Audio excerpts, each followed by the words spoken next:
भी खा लिए। इसमें देखते हैं।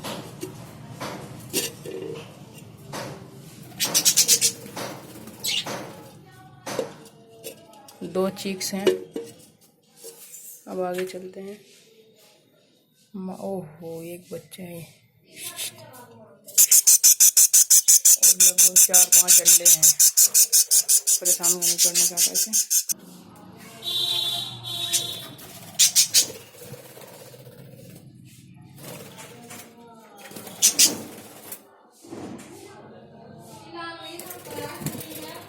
ये मादा है और ये हम आपको दिखाते हैं 2 चिक्स।